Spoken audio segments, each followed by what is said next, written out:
आज मी अतिशय सोपा उपाय आणलेला आहे जेणेकरून तुम्हाला अवघड योगासनं सुद्धा सोप्या पद्धतीने करता येतील। तर हा उपाय काय आहे तर उशांसोबत आपण कशा पद्धतीने ही योगासनं करू शकतो ते पाहणार आहोत। मी पहिले तुम्हाला योगासनाची पूर्ण स्थिती दाखवणार, त्यानंतर ह्या उशा कशा वापरायच्या हे दाखवणार आहे आणि तुम्ही आता सुद्धा माझ्यासोबत हे करून बघितलं तरी सुद्धा तुम्हाला कळेल की हा प्रकार किती सोपा आहे ते। पहिलं आसन आपण घेऊया सर्वांगासन। आता सर्वांगासन किंवा या आधीची स्टेप म्हणजे विलोमासन। हा प्रकार पाहिल्यानंतर बऱ्याच जणांना हे जमेल की नाही असा प्रश्न पडतो, पण आता हाच प्रकार आपण उशा घेऊन बघू। तुम्हाला जेवढी हाईट हवी आहे, जितकं उंच आसन घेऊन जायचं आहे तेवढं तुम्ही हे आसन घेऊन जाऊ शकता उशांच्या साहाय्याने। आता मी 3 उशा ठेवलेल्या आहेत आणि या उशांवरती मी असे बसणार आहे। हळूहळू पाठ खाली ठेवायची, उशा बरोबर कमरेच्या खाली आल्या पाहिजेत। त्यानंतर आपण दोन्ही पाय असे वर उचलत। आता बघा, जो सपोर्ट आपण हाताने देत होतो तो सपोर्ट उशांनी दिलेला आहे आपल्याला आणि आपले पाय वर गेलेले, म्हणजे सर्वांगासनात जे फायदे मिळतात ते फायदे तुम्हाला या पोझिशनमध्ये मिळणार आहे। चला पुढे जाऊया। आता फक्त सोडताना आणि हे आसन करतानाचे जे स्टेजेस आहेत ते आरामात करा। पटकन आता मी जसं तुम्हाला दाखवते तसं जमणार नाही, लवचिकता कमी असल्यामुळे, पण हळूहळू केलं की जमेल। अर्ध मत्स्येंद्रासन। एक पाय सरळ ठेवायचा आहे, हा पाय फोल्ड करायचा आहे, या पायावरच्या पूर्णपणे अपोजिट हात जो आहे तो फिरवून घ्यायचा आहे, पीळ द्यायचा आहे पोटाला। आता हे आसन करताना बऱ्याच जणांचा हात पोचत नाही किंवा बसता देखील येत नाही नीट, पाठीला पोक येतं। मग सोपा उपाय, उशा घ्यायच्या, उशांवर बसायचं, पाय सरळ सोडायचा। आता उतार आल्यामुळे आपल्याला अजून सोपं जाणार आहे। हा पाय फोल्ड केला की हलका हात असा जवळ घेतला तरी सुद्धा तुमचा हात या पायापर्यंत जाईल, त्यामुळे खूप सोपी पोझिशन आहे ही।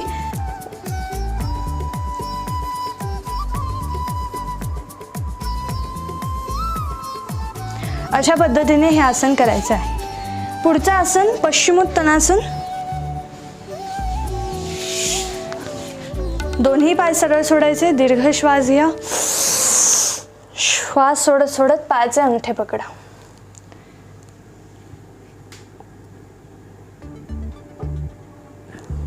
पूर्ण पोझिशन मध्ये मी पूर्ण डोकं जमिनीपर्यंत घेऊन गेले, म्हणजे गुडघ्यांना लावलेलं आहे, छाती माझी पूर्णपणे मांड्यांना टेकलेली आहे। आता ही पूर्ण पोझिशन झाली, पण बऱ्याच जणांचे हातच अंगठ्यापर्यंत पोचत नाहीत, मग काय करायचं तर ह्या उशांवर असं बसायचं। आता तुमचे हात अंगठ्यांपर्यंत पोचण्यासाठी सोपा मार्ग तयार झाला, म्हणजे तुमची अप्पर बॉडी जी आहे, कमरेला जो ताण बसत होता तितका ताण बसणार नाही जर तुम्ही खाली उशी घेऊन बसलात तर। कारण मला उतार मिळालेला आहे आणि त्यामुळे माझा हात अजून पुढे गेला बघा। मगाशी माझे हात इथे जात होते, आता मी इथपर्यंत घेऊन जाऊ शकते, कारण मला चांगल्या पद्धतीने उशांचा सपोर्ट मिळालेला आहे। तर तुम्ही सुद्धा अशा पद्धतीने करा। अंगठे पकडा, सुरुवातीला मान समोर ठेवा, हळूहळू डोकं खाली न्या आणि जशी लवचिकता वाढत जाईल तसं तुम्ही हा सराव वाढवत चला।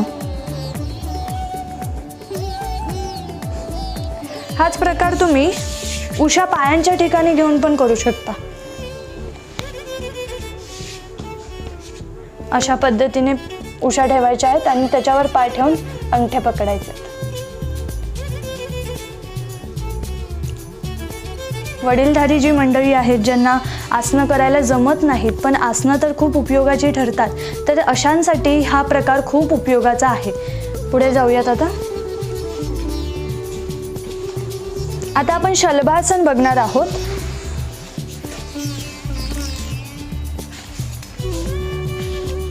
पोटावर झोपायचे, हनुवटी समोर ठेवायचे, दोन्ही हात पोटाखाली घ्यायचे आणि दोन्ही पाय वर उचलायचे।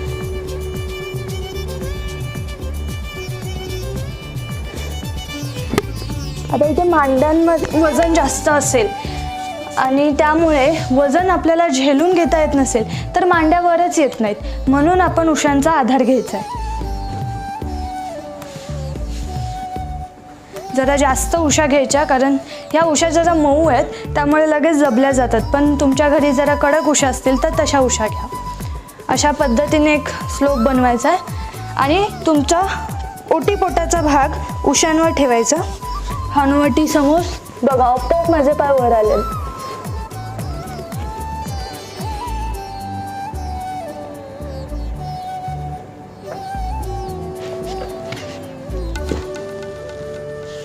हा प्रकार करायचा आहे. बैठक स्थिती जर तुम्हाला सुधारायची असेल, पाठीचा कणा सुरळीत राहण्यासाठी पोस्चरल ट्रेनिंग फार महत्त्वाची असते. मग आपण काय करायचं, दंडासन हा प्रकार. काही जणांना जास्त वेळ यामध्ये बसता येत नाही, काही जणांना खालीसुद्धा बसता येत नाही. मग त्यांच्यासाठी उशी अशी खाली घेऊन बसायचं, यावर पाय सरळ ठेवायचा. यामध्ये तुम्ही भद्रासन सुद्धा करू शकता, बटरफ्लाय पोझिशन.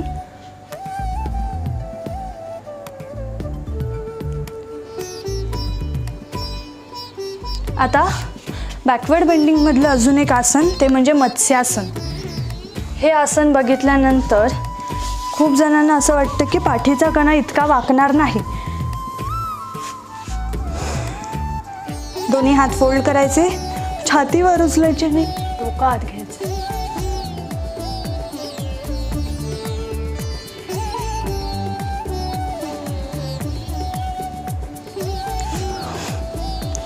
आता हा प्रकार उशा घेतला की सोपा होतो, कारण पाठीच्या कण्याला आधार मिळतो आणि त्यामुळे तुम्ही चांगला बाकसुद्धा देऊ शकता.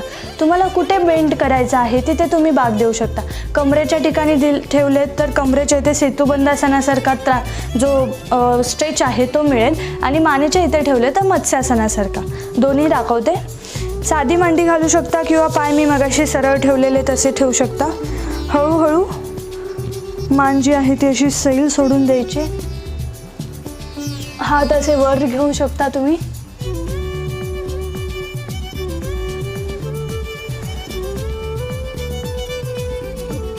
इतकं सुंदर वाटतं या स्ट्रेचमध्ये. तुम्ही हे करून बघितलं की तुम्हाला रिलॅक्सेशन जाणवणारच.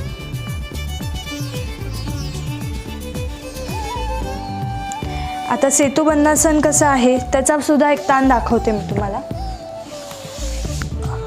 कंबर वर घ्यायची आणि दोन्ही हातांनी असं सपोर्ट द्यायचा. हळूहळू पाय सरळ करायचे. आता हा जो स्ट्रेच आहे तो अवघड का जातो, कारण कंबर इतकी वर येत नाही, पाठीचा कणा तितका लवचिक नसल्यामुळे. मग आपण सुरुवातीला 2 उशा घ्यायच्या, पहिले कमी घ्यायच्या, कारण आपली बॅकवर्ड बेंडिंग किती आहे आणि किती वाढू शकते याचा अंदाज नसल्यामुळे जास्त उशा जर आपण घेतल्या तर पाठीच्या कण्याला त्राससुद्धा होऊ शकतो.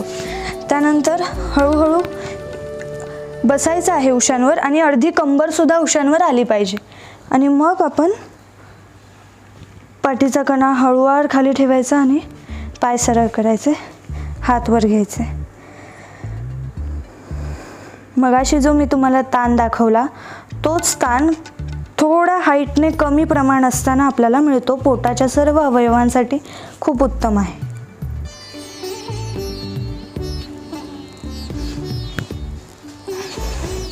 बघा, ही योगासनं खूप सोपी आहेत. जर तुम्ही अशा पद्धतीने या आसनांचा सराव केलात तर नक्की हे करून बघा आणि आम्हाला नक्की कळवा तुम्हाला कसं वाटलं ते.